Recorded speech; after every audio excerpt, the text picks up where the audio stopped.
My father died in a car crash, my mother fell into a vegetative state, and I lost the ability to dance. Then thugs abused me live at my dad's funeral. Just when I thought Alan Winters, my fiancé's uncle, was my savior who'd loved me for 5 years, why is my enemy's name on our son's birth certificate?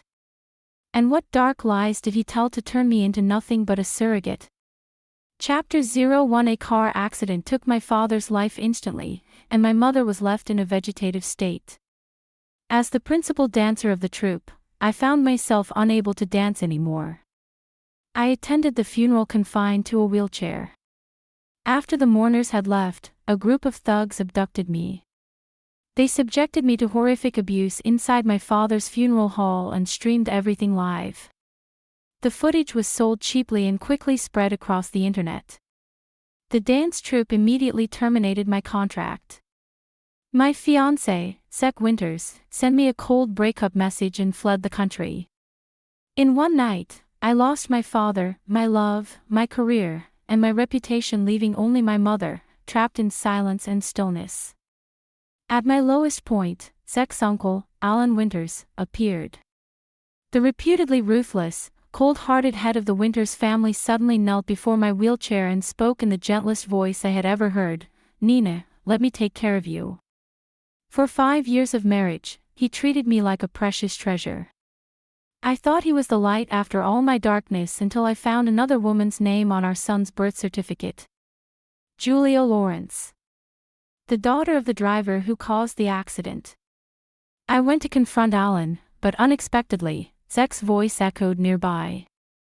"I told you, you were too harsh back then." The accident had already ended Nina Ramford's dancing career. Why did you hire someone to live stream her torture? What do you know? Alan's voice turned icy. She can't dance, but the company wanted her as a behind-the-scenes coach. Julia wouldn't tolerate her presence, so I had to destroy her reputation completely. My heart shattered, torn to pieces by the cruel truth. My own husband had annihilated my career and dignity in the most merciless way imaginable just to please his lover. I stumbled away and made a call. "I accept your invitation." "Give me a week," I said. "But I have one condition." "I know it sounds extreme, so I'll marry her and give her the best life possible. She won't have to appear in public and be cursed, and her mother's medical bills will be covered. That should be enough compensation." The click of a phone ending, Alan's voice drifting from the ajar door, accompanied by the faint haze of cigarette smoke. I laughed bitterly, nails digging into my palms.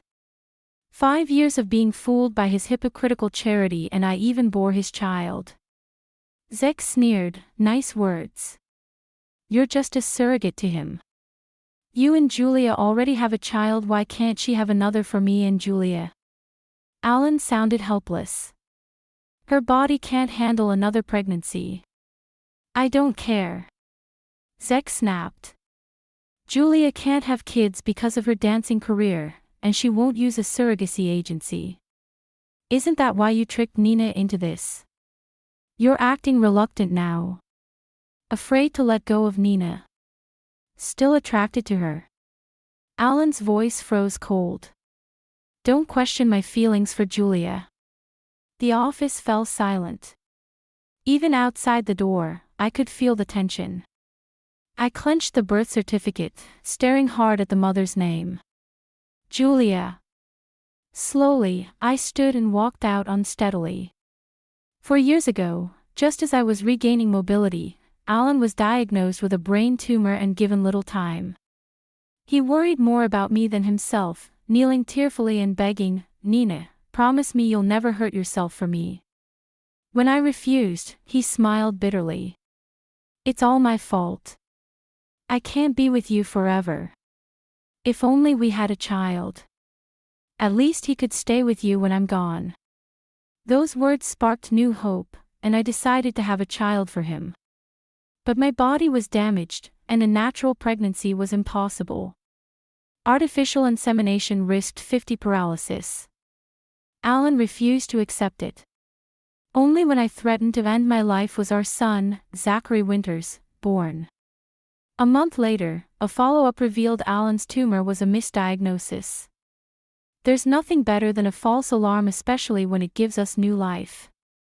Even if I had to spend 2 more years in a wheelchair, suffering excruciating pain day and night, I was at peace. I never imagined it was all a lie. Zachary, the child I risked everything to have, was the son of my husband and the daughter of my enemy. I was just a naive surrogate. After a long silence, I wiped my tears, took out my phone, and called Pat Sinclair, the youngest director in Kirk Theatre's history. I accept the theater's invitation. Give me a week. The Kirk Theatre, the world's most prestigious choreography competition and dream stage for dancers everywhere. No problem, came the silky voice on the other end, a plucked cello string trembling through my ear. A week was enough to sort out my past and confront Alan. I took a deep breath and added, but I have one condition. Chapter 02. When I got home, the house was quiet. Zachary should still be napping at this hour. I gently pushed open his door, careful not to make a sound that might wake him. But the music coming from the room made my blood run cold. He was watching a dance video of Julia. I bit my lip tightly and stood by the door, waiting silently as he watched the entire routine. When the video ended, Zachary looked a little lost. "Dad hasn't taken me to see Aunt Julia in so long," he murmured, holding his cheek. "If only Aunt Julia were my mom. Then I could see her every day." Every ounce of strength left my body, and my heart felt like a raw wound had been torn open. So Zachary had already met Julia. So, in his heart, she mattered more than I did. I stumbled, making a slight noise, which caught Zachary's attention. "Mom." He flipped the tablet over and looked at me anxiously. "When did you get back?" I saw hesitation in his eyes. Taking a deep breath, I deliberately asked, "What were you watching?" His eyes darted away. "Cartoons." "Mom, where have you been?" "Zachary woke from his nap and noticed you weren't here." He climbed out of bed and threw himself into my arms. He was bigger than most kids his age, and the force of his hug sent a sharp ache through my knees. My vision blurred, and I collapsed to the floor, tears streaming uncontrollably. "Mom, why are you crying again?" Zachary asked, anger creeping into his voice instead of concern. "I just wanted you to hold me, and you're crying like that." Not like Julia. He quickly stopped himself, obviously warned by Alan not to mention Julia around me. Zachary curled his lips in frustration. "Other kids have their moms holding them, but you? You're always complaining about pain. How can you be a mom like that?" "Humph." I stood frozen, watching him run circles around me and then head downstairs. This is the child I fought so hard to bring into this world. This is the child I raised, despite the unbearable pain. I curled up on the floor, my tears forming a small puddle beneath me. On the way home, my mind kept circling the question, what should I do with this child? This child I carried for 10 months, even if not of my blood, I raised him with my whole heart. Loving him had become instinct, part of who I am. I wanted to take him with me. But now, I realize it's unnecessary. When Alan returned and heard what happened that afternoon, he rushed over without even changing. His warm hand pressed gently to my knee, his face filled with worry and distress. "Tell me, where does it hurt?" His warmth made me feel queasy. "Zachary's carelessness is to blame. I'll have to teach him a lesson later." "Nina, I'll take you to the hospital first." "No, it's not necessary." I pushed his hand away gently and forced a smile. "It's just an old injury. Nothing serious. A warm compress will do." Alan's phone suddenly vibrated. He glanced at the screen, then touched my face softly. "I have work to finish. I'm going to the study. You should get some rest." "Okay." I nodded but quietly followed him once he left. Chapter 03. Alan lit a cigarette and dropped his phone on the table, leaving it on speaker. What's going on? Nina performed a dance for me, a routine she's never shown publicly before. Zach's voice echoed through the room. Have Nina do it again, record it, and send the video to Julia. Alan hesitated. Nina's knee is acting up again. We can't let her move around like that. Stop making excuses. Julia needs it for the competition. You want to record it or not? Alan was silent for a moment. Fine. I got it. Dad. Zachary, who had been quietly hiding in the study, suddenly appeared. Alan ended the call and asked, Did you hurt Mom today? I didn't mean to. Zachary sounded guilty. I just wanted Mom to hold me. But she's so useless. She cries whenever I touch her. Unlike Aunt Julia, she holds me and spins me around. He hesitated, then asked shyly, Dad, can we invite Aunt Julia over to play? I miss her. Go apologize to Mom first. I'll bring Aunt Julia over tomorrow. Yeah. It's a deal. I hurried back to my room, and soon Alan came in with Zachary. Alan nudged Zachary, who stepped forward, head down, mumbling, Mom, I'm sorry. I didn't mean it.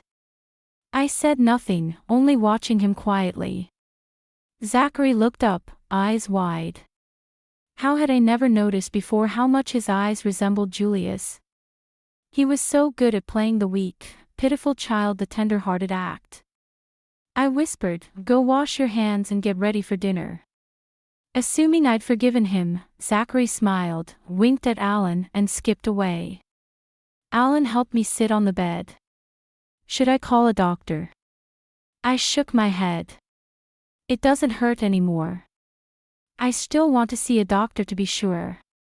He wrapped his arm around my shoulders and whispered in my ear, Nina, why don't you dance for that kid, Zach? His lips brushed my ear, teasing softly, let the doctor heal your leg first. Then you can dance for me, too, okay? A bitter taste rose in my throat. That dance was hard enough for a healthy dancer, let alone for me now. After winning gold at the global dance competition, I'd impulsively danced for Zach once. The next day, after the celebration banquet, the car accident happened and I never danced again. In 5 years, Alan had never touched my scars. This was the first time he asked to see me dance.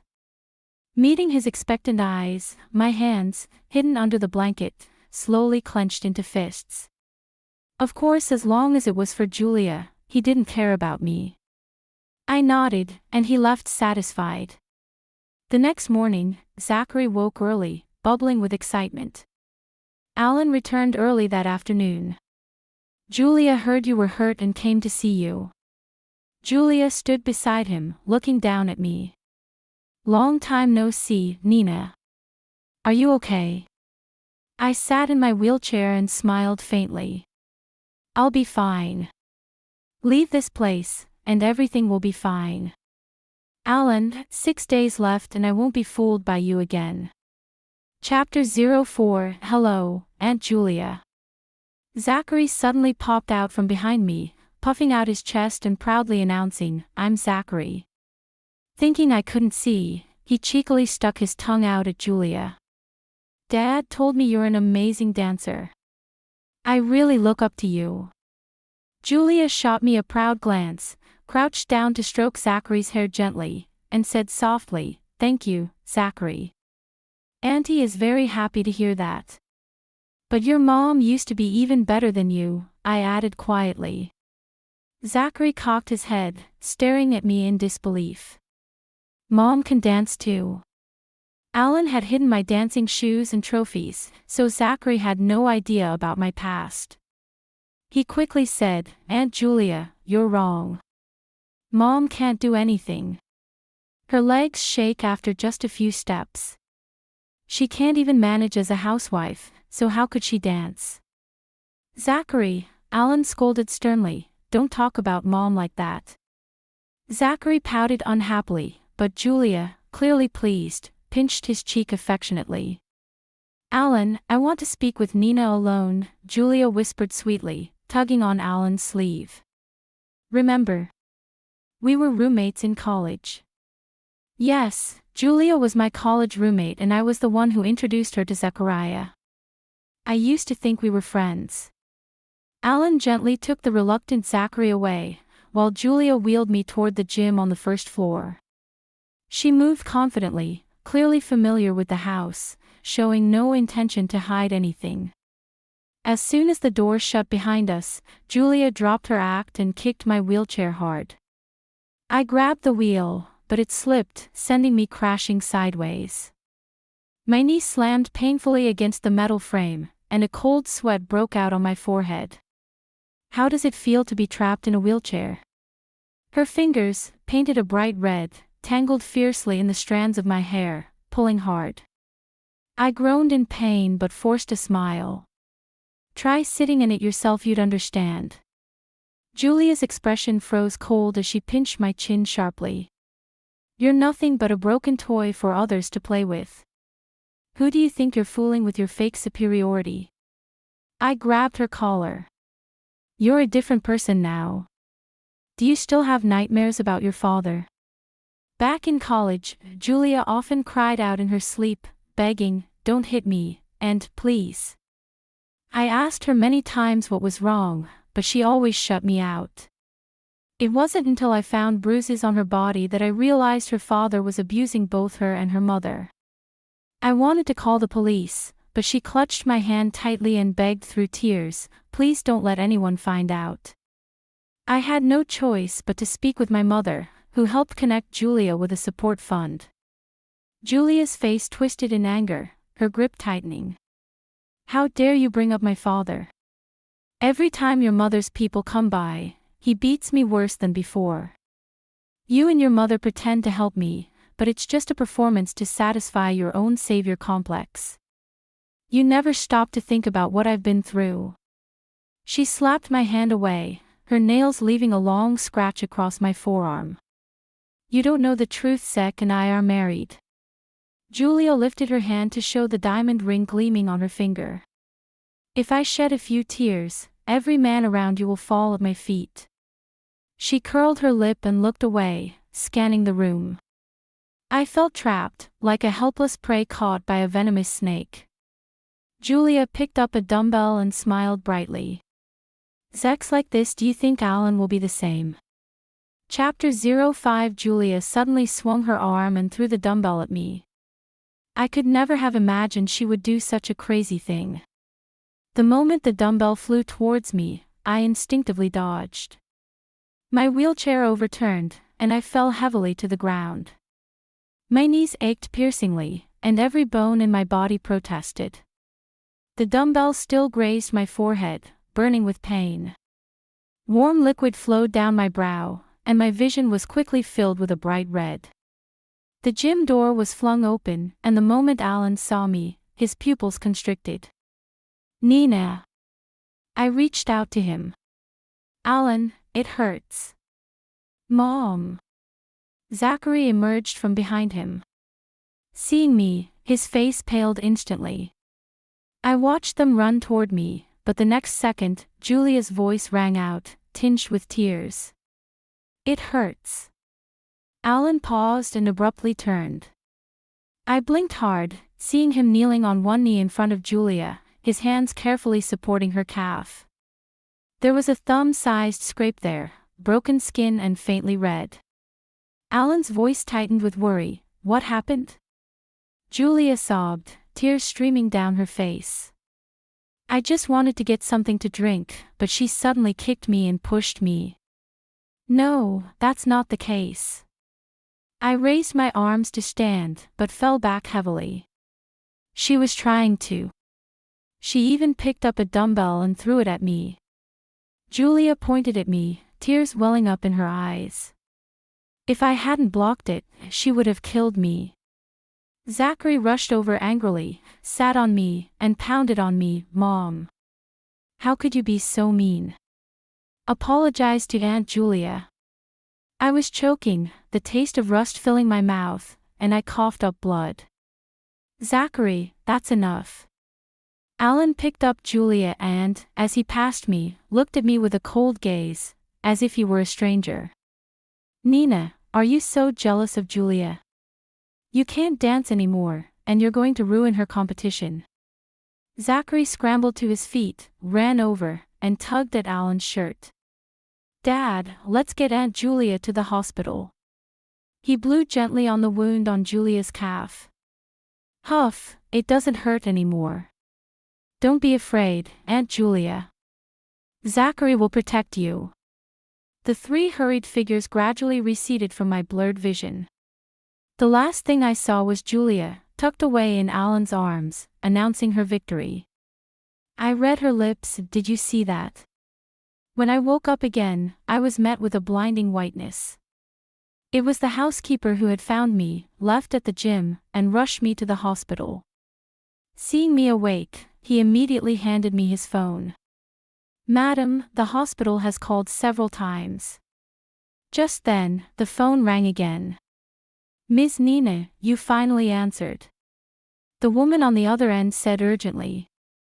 Your mother's condition has suddenly worsened. Please come and see her. My blood froze, and I rushed over. The scene there, however, made my heart sink to the bottom. Where are all the doctors? Why hasn't anyone arranged for emergency care for my mother? The nurse looked perplexed. Your husband has reassigned all the specialists to the VIP ward to treat Miss Julia. Chapter 06. The nurse suggested softly, why don't you speak with Mr. Winters? He might not even know your mother's condition has worsened. I spun on my heel and hurried toward the elevator, each step a stab of agony through my injured knee, as if I were walking on blades. Outside the VIP ward, I found Zachary standing guard like a tiny sentry. Mom. What are you doing here? His eyes widened in surprise before narrowing in suspicion. You're not here to hurt Aunt Julia again, are you? I'm warning you, if you try, I won't let you. I brushed past him without answering, shoving the door open. Inside, Alan sat at Julia's bedside, cradling her hand as he carefully fed her water from a cup. My voice cracked. Send my mother's attending physician back to her immediately. She needs surgery right now. Julia coughed lightly, just twice, her voice trembling with perfect fragility. It's my fault. I must have caused all this. Alan, maybe you should go check on her. Alan finally looked at me, his expression unreadable. Nina, what now? Your mother's been fine for 5 years, and suddenly the moment Julia's admitted to the hospital, she's at death's door. I'm not exaggerating. My forehead throbbed, each pulse sharp as a blade, and my tears spilled freely. Please just give my mother's doctor back to her. She's in critical condition and needs surgery immediately. Enough. Zachary lunged at me, shoving me hard. Don't delay Aunt Julia's treatment. Alan rose, placing a protective hand on Zachary's shoulder, his gaze turning icy. Do you think I can't see through you? He let out a sharp, humorless laugh. Julia's competing in the Kirk Cup next week, and you want to sabotage her. You'd even use your own mother to pull this stunt. How vile can you be? I'm telling the truth. My voice broke, desperation flooding every word. My phone rang sharply. It was the nurse. I answered quickly, holding it out toward Alan. If you don't believe me, listen to her yourself. But he didn't even look at the phone. I don't have time for your pathetic games. Get out. Don't make me repeat myself. Get out. Zachary echoed, pushing at me again. Julia coughed delicately, perfectly on cue. Both of them rushed to her side, their attention sealing shut like a locked door. No one spared me another glance. I crouched down slowly, gathering my phone with its cracked, glittering screen and pressing it to my ear. In my blurred vision, Alan was brushing a strand of hair from Julia's forehead with tender care. Zachary knelt beside her bed, offering her a drink with both his small hands. In my ear, the nurse's voice came faint and tremulous. "Miss Ranford, we did everything we could. I'm so sorry for your loss." For long days followed days spent entirely alone, arranging my mother's funeral. Alan never called once. Julia, however, sent a steady stream of messages, little photographs and updates meant to cut deep. Alan is applying ointment to her small calf wound. Zachary peeling an apple for her with exaggerated concentration. The three of them were smiling together over dinner. And finally, a picture of Alan asleep beside her pillow. At my mother's grave, I knelt and traced my fingers over the photo of her smiling face etched into the tombstone. "Mom, I'm sorry," I whispered. I was blind, too blind to see the truth about the man beside me. When I walked away, I pulled my wedding ring from my finger and tossed it into a roadside trash bin without looking back. "Mom, tomorrow I'm leaving. I don't want Alan. I don't want Zachary. I don't want any of them anymore." I tossed the wedding ring into the trash and left my mother's grave behind. No Alan, no Zachary, no more lies tying me down. But the Kirk Theatre stage is waiting, and I still have that one unspoken condition for Pat. Will Alan realize I'm not the broken toy he thought I was when I step back into the light? And what will Julia do when the dance she's stealing finally leads to her downfall? Tell me, do you think I should make them pay for every tear I've shed?